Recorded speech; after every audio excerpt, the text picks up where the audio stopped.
तो दोस्तों इस वीडियो में हम गर्भवती महिला का खून जांच का रिपोर्ट देखना सीखेंगे। अब हमारे मैडम का 15 दिन के बाद डिलीवरी होने वाला है, तो उनका अभी खून जांच का रिपोर्ट आया हुआ है।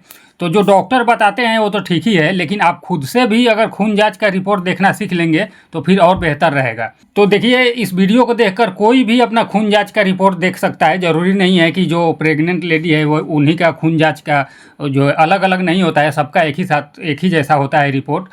तो जब रिपोर्ट आता है खून जांच का, तो क्योंकि ऊपर की जानकारी मैंने छुपा दिया है सिक्योरिटी के लिए, तो इसमें यहाँ रिजल्ट लिखा हुआ है, ये रिजल्ट होता है। और फिर यहाँ पे लिखा हुआ है नॉर्मल वैल्यू, यानी कि नॉर्मल वैल्यू ऐसा होना चाहिए।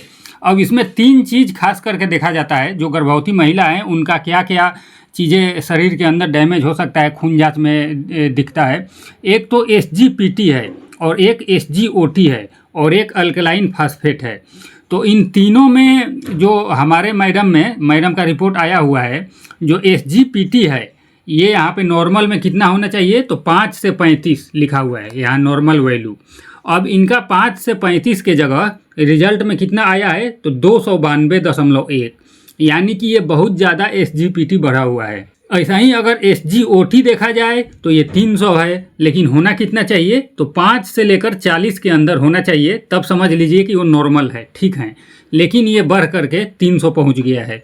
ऐसे ही यहाँ पे ये अल्कलाइन फास्फेट का अगर देखा जाए तो 245.2 है, लेकिन होना कितना चाहिए, तो 50 से लेकर 120 तक नॉर्मल होता है।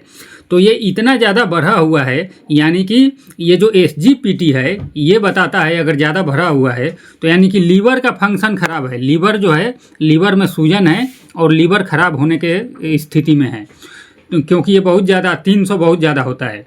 इसके अलावा ये जो SGOT है ये हेपेटाइटिस को दर्शाता है, यानी कि 5 से 40 होना चाहिए, लेकिन 40 के जगह 300 पहुंच चुका है। यानी कि अगर ये खान पान पर जो है वो संयम नहीं रखेंगी तो फिर इनको हेपेटाइटिस हो सकता है, और ऐसे करके पीलिया हो जाता है। और क्योंकि गर्भवती महिला को अगर पीलिया पकड़ लिया, वैसे सही से इलाज हो तो ठीक हो जाते हैं, लेकिन पीलिया होने के बाद भी अगर खान पान पर संयम नहीं रखते हैं तो फिर आगे चल करके मुश्किल हो जाता है।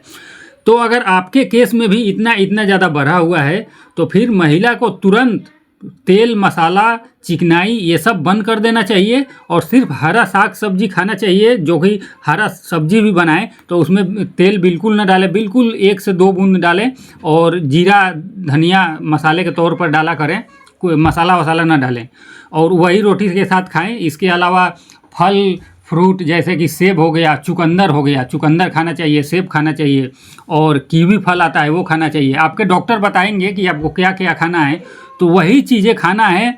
मतलब लापरवाही बिल्कुल भी नहीं करना है, क्योंकि ये बहुत ज़्यादा बढ़ा हुआ है, और इसमें भी अगर लापरवाही करेंगी महिला तो फिर उनको जो है हेपेटाइटिस और जो पीलिया होता है वो होना तय हो जाएगा। इसलिए उनको अपना बच्चे का भी खतरा आ जाएगा, उनके ऊपर भी खतरा आ जाएगा।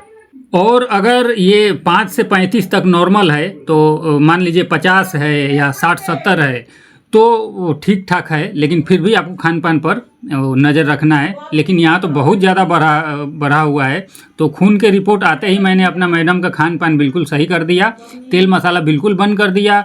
उनके लिए चुकंदर सेब इत्यादि सब लाते हैं, और घिया है, लौकी का सब्जी, लौकी का भी सब्जी बनता है, और मूंग का दाल उनके लिए खास करके बनता है। उसी मूंग के दाल में लौकी डाल देते हैं, फिर तोरी डाल देते हैं, वो भी घर का उपजाया हुआ लौकी और तोरी, क्योंकि बाज़ार में आपको पता है ही दुनिया भर के खाद बीज डालते हैं, तो वो कुछ ज़्यादा फ़ायदा नहीं करेगा। तो आपको घर पे ही उगाना चाहिए सब्जी, और ज़्यादा से ज़्यादा सब्जी दें और फिर फल फ्रूट दें।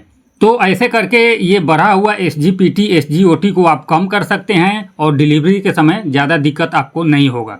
और उम्मीद है वीडियो आपको पसंद आया होगा। अगर ऐसा है तो इसे लाइक ज़रूर करें। अगर कोई सवाल है तो नीचे कमेंट बॉक्स में लिखें, हम उसका रिप्लाई करेंगे। इस वीडियो को यहीं पर समाप्त करते हैं।